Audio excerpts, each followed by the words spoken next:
Alright, so we got two faces actually. Let's do Ileana, or I forget, Isabella.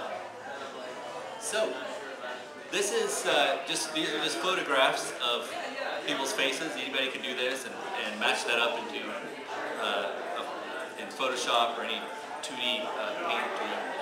But what I'm going to do is use those faces within 3D Studio Max and create them. Alright, so let me just reset my Max real quick. I'll start from the scratch of having nothing in my world here. I'll just create a plane. MIA right now. And then with that plane, I told the guys I will pull the material he helped the guy from that image. Actually, before I do that, let's just put Isabella's face right here on the desktop, and then I'll just pull my image from the desktop. So in my diffuse color, I'll go and select that thing on my desktop, which would be right here. And there's Isabella's face. We'll just pull it up right there. I'll apply that to this plane and make it shaded and make it so that you can see the bitmap.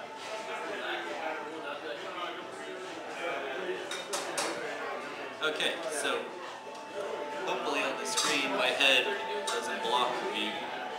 And let's make it full screen in Max again. So all I have to do is just make sure that this plane has a UV applied to it, which is just simply something that says it stretches to the same size as the bitmap that I used in the first place.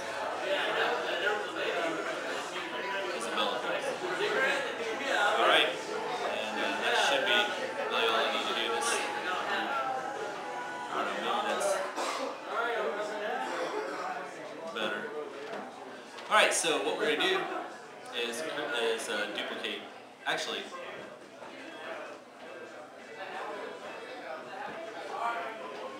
we will stretch this and move this like so. We don't need both on the same, so I'm just going to have the front side here. And just scooch this gizmo. And then I could actually just rotate it, shift drag. Oops, not do that. And shift it up.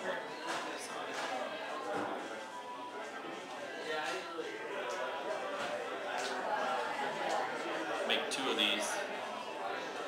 Do it with angle snap so it's the same general shape. So I've got a copy. One will be for the front and the other will be from the side. Right now they look the same, but if I move this and flip it,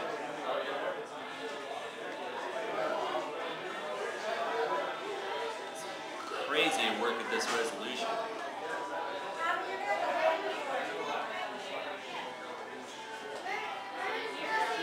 There we go. So I'm creating her face in the left. Yeah, he's just starting with the picture, which would be making from a the side and 3D from the model front of the view, face. which would be the front view of the picture. So now we get to the real creative part of creating faces for 3D. Just create lines, simple shapes. Everybody's kind of probably created this kind of thing before, and it's just a shape. One of the things I should do before I do that is make sure that I don't get this black when I do that.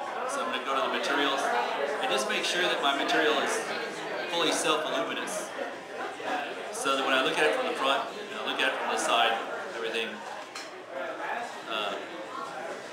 pretty much works. Let's look at it from an angle here. You can sort of see my setup. It doesn't matter where this is. Alright, so let's just take these two, freeze them. Oh, before I do that, I've got to tell the object properties not to show frozen in gray. So then I'll go to the front view. And so all this stuff has been sort of technical so far. Don't be afraid of that. The important thing to look at is where do we start in a 3D model. And I start with the most obvious place where you always look at the face. You kind of look at the eyes. So we're going to go ahead and create the first couple of shapes here of the eye. Even the little tear duct. Do that, close the spline. Now, I don't know how well that portrays up there. Let's see if we can get this thing to be a different color, maybe blue. That might be easier to see what I'm doing. I'm just creating shapes, it's very easy. Then I can convert this to an editable polygon. That makes this thing an actual 3D object now.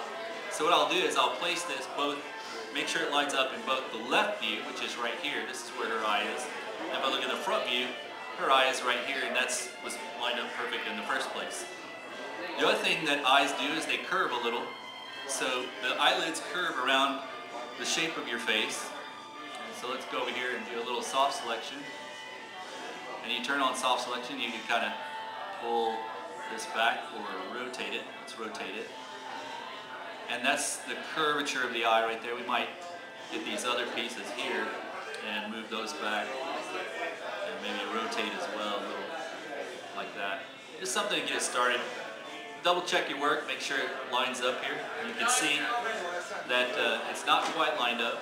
I need a little bit more vertex movement here. So if I go like that, that's probably closer. Get these top edges here, kind of pull those like that. But you kind of tend to get something, right? It's still good in the front view.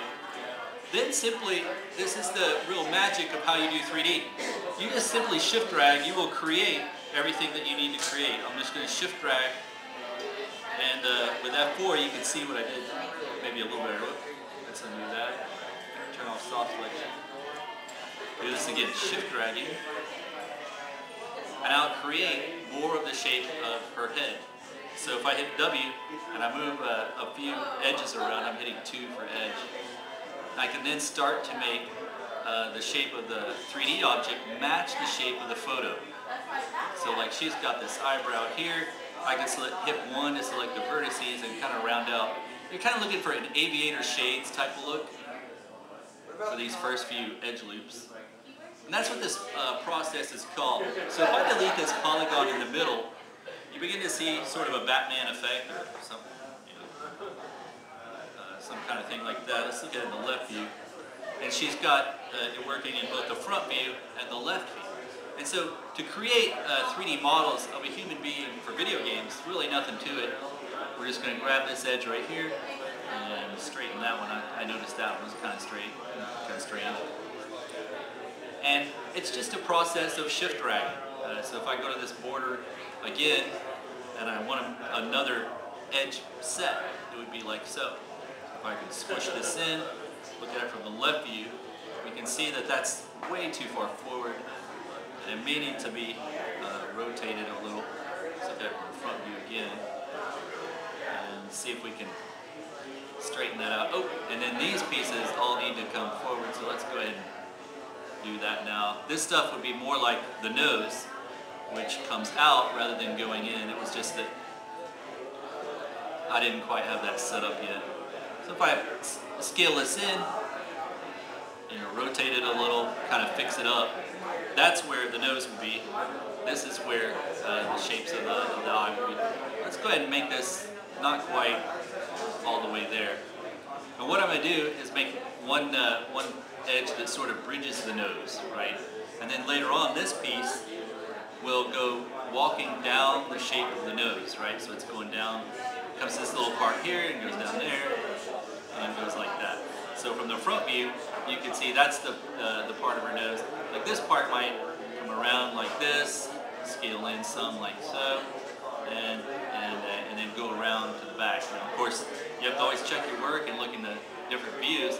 And I can see that this needs to come back, this needs to come back. Always looking at the left view, you can see, oh, that needs to really go back. It needs to go here. This piece might need to go here. So I'm creating these as sort of edge loops. If I get these, I can sort of straighten them out. Now, at any time, let's see if we can unselect like this. At any time, you can use cool tools that will smooth out your work. So I got some rough spots here. I've got actually a tool at the bottom that's called Relax. I can get in here and just straighten out stuff. Probably what I should do is make a selection of the ones I want to relax, and then deselect the ones I don't want to relax. I don't want to relax those. So let's see if I can go in here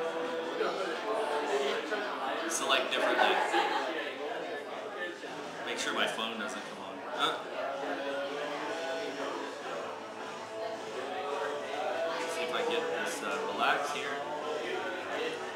And I only want to relax these, you know, just straighten out the shape there a little bit. But the idea is, it's really easy. It's not so hard to do 3D models as people might make out. So you can sort of get the idea of how I work. I tend to work in real thick, quick, blocky shapes and get something sort of going. It feels to me like this should be further back, so I'm going to do that. Maybe that. Look at this from the left view. Yeah, that should be back some. Let's move these back. And then this shape might be like that. Get some alien looks to this thing. I'm having real trouble selecting stuff here. So, if you want to make faces, it's really easy to have something there. And then we can always subdivide the surfaces with this thing called Turbo Smooth, which if I turn off the edge loops, you can begin to see that I could have a smooth-faced model there. And unfortunately, since I just sort of built willy-nilly there, it's looking kind of ugly. But if I smooth that stuff out and I join that stuff up, it'll look a lot better. So if let's do that real quick. Just take this, some of these edges here,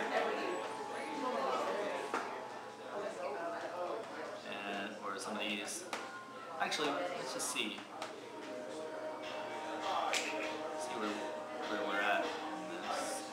Shift drag. You can see that I can start to have a shape here, and let's just make sure that we do it kind of correctly. I'm going to scale this in. And for those of you that may be new, what I'm doing is creating a 3D face for a video game. And I'm doing this kind of in a hurry, but I also have setup files for this.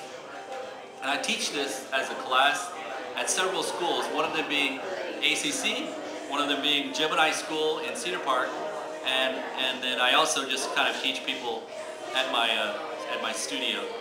So if I hit target weld, I can weld these things together. Let's see if this thing will work now. Now that appears to work. Let's turn off that one. So I can target weld here. And I'll join up the nose and then join this kind of around here.